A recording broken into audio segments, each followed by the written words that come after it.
A couple of years ago, I have done videos about the matatu culture in Kenya. Well, today I have come to meet a man who has a big name in Kenya, especially in the matatu industry. He is one of the people who do the graffiti on most matatus in Kenya, and he fixes cars as well. You know what? Let's just meet him, let's talk to him, let's hear how he likes to be referred to, okay? So come with me.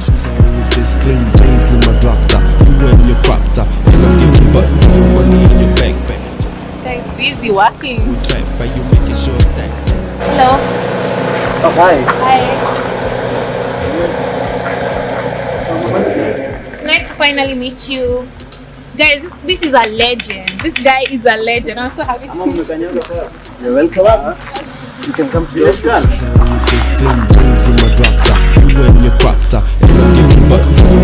Doing the paint and the graffiti, that can cost like 250,000. I'm the one who started the graffiti thing. Yo, guys, I told you this guy is a legend. What?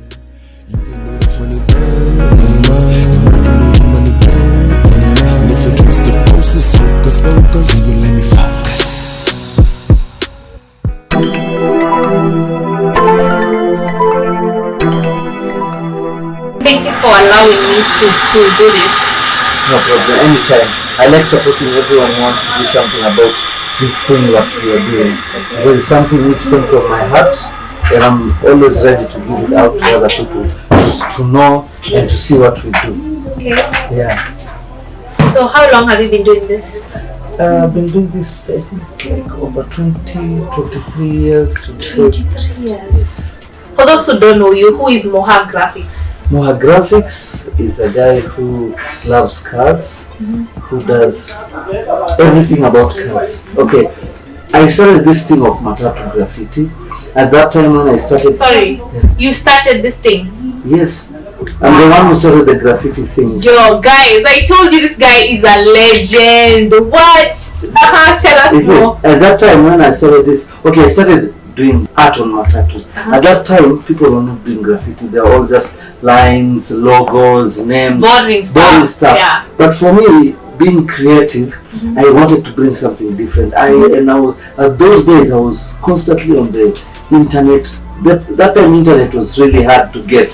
So I used to go to cyber cafes at night to see what the other people outside the world, what people are doing about art. So I found this graffiti thing very exciting to me, and I decided I was going to bring this thing to what I do. At that time, okay, I was not like creating a new thing. I was trying to do something different for myself, because for me normal is always boring. I wanted to do something which no one is doing here. So when I started the first car, people were like, this thing is not normal. So the first car I did, everyone disliked it because it was something very different. So then that matatu was cancelled. The owner just sprayed the car. Are you serious? Yeah. That must have been so heartbreaking. I cried like a baby. That day I went to the workshop. Now that was one of my first big matatus I did. So I went to the workshop, let's say like a week after I did it. So I was just going there to take my balance. It was like 9,000. So I went there. I was looking for the bus. The matatu was not there. When I looked on one side, I saw the bus, but it was sprayed and just done some stupid design on it. After you had worked so hard and put your creativity. I was working day and night on that matatu because it was like the first thing I'm doing. It was something I really want to show my skill, but no one liked it. But the other designers who were there, they were like envious. They were jealous of what I did because they were shocked. What I was doing, did this come from? Exactly what I was doing, they have never seen before. But I never gave up. Oh, wow. It really put me down. But now I only thought of maybe doing it differently. So I started doing a bit differently before people started liking it. And I thank God so much after I did it like that, after maybe 10, 15 matatus I did, it was now the in thing. Everyone wanted that thing. It was like something trending. We want this. MOHA. There's a time people used to bring cars and book them. Like they bring a car today, they come and pay me.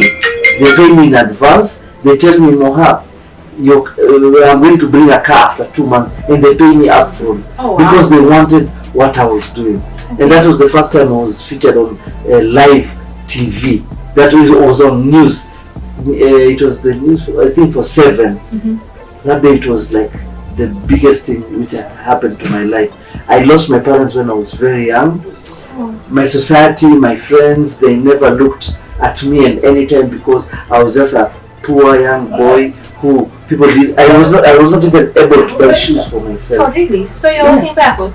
No, I was just wearing the same shoe like every single day. In Nairobi? So you grew up in Nairobi? I was living in Nairobi. I was living in Isili. Yeah? You see, and that time, how people rejected me, I really worked so hard. Not to prove to them, but to prove to myself that I can do something which I love. And at that time, I never thought that. And that time, what I was doing, I was just doing it so that I was just doing it just like for the pleasure, because I didn't have a family, I didn't have anyone depending on me, only my sister. So the only thing I was just doing was to get my daily bread, maybe buy myself maybe a t-shirt, looking nice, maybe make my hair. That time I had hair. Yes. You see? Okay, from being rejected to where you are right now, which is the one matatu or the one thing that you did that blew your mind and changed everything? There is a Nissan which I did, it was called Ganja Farm. That was the first Nissan with the big rear tires, and the one which the first one to be lifted, and that changed the whole game. Because from that time now people started looking for me, who did this matatu. Then I did the next one, it became better than the first one. You see, it was the first one is like the main child. Now you're improving. I was improving, like on each car I was doing my level best. I never wanted to do, even till now, any car I'll do today, the one I'll do tomorrow it will be better than the one I did today. So that's what I set my mind, and that is what I always teach my students and my workers. What you do today tomorrow should be better than today. Yeah, that's amazing. Yeah, that's what has brought me till here. Okay. Guys, you don't understand. You said the matatu was called what? Ganja Farm. Do you know how you're making students and people in Nairobi go crazy? Like, could be at the stage you're like, we are waiting for Ganja Farm. You're not going anywhere until it comes. At that time, if that matatu passes you, and maybe you're from school, you'll stay at the stage till it goes to Sili, then come back. And if you still don't get a seat, you'll wait again. Wait until you board it. So the matatu culture is a huge thing. It's always been a huge thing, in case you don't know it. So now you've come to this point. You have employees. Did you have a dream that you'll actually ever get to a point like this, where you have your own business? Okay. It was like a joke, because when I started my own, I didn't even start my own garage. There's a time a client called me from Embakasi. He called me, Moha, I want to bring you my car for design, but can you take me to someone who can do the body work for me? I told him, yes, I have a guy. The guy was me. So I took the van from his place, brought it home. Then I looked for a guy who would do the body work, then another guy who would do the paint, then me, I do the graffiti. So after I did that first one, it was like a joke. It was like over the phone, Moha, I want to bring my car. He showed me a good body work guy. So he didn't even know that is where I live, because we were working outside, like on the roadside at home. So after I took the first van, I did it. It became good, but I was negative 3,000. I went a loss of 3,000 because I didn't know how to charge for the whole services. So slowly people called me. Okay, after I did that one, I stayed like a old man with no job. But when I started getting another one, I brought it home, did the same. And this time I did go that. I didn't have a big loss. I just made a loss of 1,000. After that, I started making like 2,000 and 2,000. Then slowly, where I used to live, matatu started flowing. The neighbors started becoming angry with me because of the tattoos. The guys, matatu guys are a bit rough and all that. So I had to look for a garage. After I looked for a garage, and that time when I started paying my first rent, I was like, oh, I'm paying rent. There was a time I could not even pay my own credit for the phone. Wow. Because at that time, the cheapest credit was 250 shillings. And the SIM card is 2,500 at that time. But when I started paying rent, then I started employing like 3 guys, 4 guys. There's a time before the government brought these rules and all, I had 47 workers. Oh wow. 47 workers. I had like 10 for bodywork, 10 for paint, 15 students, 10 for graffiti. That's amazing. So you're creating employment in our country. And let me tell you, since I started till now, I don't have the same workers. They keep on graduating, going to their own places. I have guys who have gone to Tanzania, Uganda to work through my hands. That's amazing. You see, like now I have 5 students at the moment. I have like 12 workers. And when they become good, I always give them the free will. You want to stay, you want to leave, you want to go start your own thing. I always give them the chance because I was never given the chance. People always rejected me. When I used to go to some garages, I wanted to do something. They're like, no. You don't look like you can do any work. Because I look like a soft guy, lover boy or something at that time. You see, so people are like, this guy cannot work. But I thank God because Allah gave me the chance to learn everything, and now it's my time to give it out to the young people. I always want to boys to become better than me, know better things than me. I want, after 5-10 years, I'm sitting somewhere, I'm seeing all matatus done by students who came from MOHA. That's amazing. That's amazing. So you're talking about how you went on losses for like 3,000 because you didn't know how to charge. So now you know how to charge? Yes. Okay, we went through all mistakes, and even experience gives you more knowledge about every kind of job. At the moment now I do all cars, I do matatus, I do modification, I have big projects I'm doing, but it's not all about matatu, I do everything because I venture to all kind of motor vehicles. Oh, wow. Motorbikes, even bicycles, even toys I do. I don't neglect any kind of job. I do portraits, I do photography, I do like everything which comes my way, which needs creativity. Okay, so is it true that to work on one Nganya, to pimp it, do the graffiti on it, you can make 1 million Kenyan shillings? No, that's a lie. Let me tell you, pimping a matatu, a big matatu, what is entailed for it to become a manyanga, it can take even like 2 million. What? But for us who are doing it, I won't lie to you, because there are like, I think 100 people working on one matatu. Because there's a music guy, wiring guy, lighting guy, paint guy, graffiti guy, tint, seats, interior. You see, like, it's so much. So much. So all those people, they have their portion. But for me, doing the paint and the graffiti, that can cost like 250,000. No, after me buying material and everything, I can make like 40,000 on that van. Let's say if I take the music part too, maybe the owner gives me for me to install the music. So the music, we can buy the music for like 300,000, 400,000. I get a guy who will do it for me. I pay him like 40,000. Maybe I charge the owner like 60, so I make like 20 there. Then if I look for a guy who does the lighting, he charges like 30,000. I may charge like 35, I get like 5,000. You see, we make small things on small things, and sometimes you don't even make. You just introduce the owner to the guy who does it, for him to be charged separately.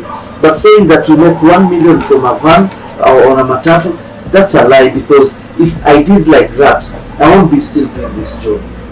Okay, it's my passion, but I think I'll be in bigger businesses. This is my passion. I'm trying to look for money. I'm trying to save up so that I can do other business, so my kids won't go through the hardship I've gone through for the past 20 years. It's not easy having a garage. I don't sleep. I work Monday to Monday. Sometimes I don't have time for my kids, my family, because I have to meet deadlines. I have to make sure my clients are happy. It's always like a service. The service I'm doing is more satisfying to me than to client. I have to satisfy my passion and my soul so that I can give the best thing to you. Okay, that's amazing. Okay, I can't help but to notice your teeth. What's up with your teeth? Okay, I love silver very much. I used to have like 10, 15 bracelets, chain. But now at that time, you know, I had young boys in my garage. So when I'm doing work, normally I remove them, put it on the drawer. So every day I was missing like one. I miss a ring. So I thought, because I love silver, let me do this. Instead of me wearing them, let me just put them in my mouth. And then I decided, let me just put all my teeth silver, because one thing, I never wanted to look normal like other people. People used to put one just on the side. Yeah. I think even they still do today. I decided, let me just put it all up. The first Kenyan to do that. Wow. I think it was in 2002. At that time I used to go to supermarket, people were like, maybe I'm holding the commodity like this. That person is like picking the thing, looking at me. It's like he's calling his friend. You see? Is it expensive? At that time it was expensive. Almost, it costed me almost like 200,000 at that time. Oh, wow. In 2002. So you had that much money back then? No, okay, with me, let me tell you one thing. I won't lie to you. If I like something and I love something, I'll just do it for myself.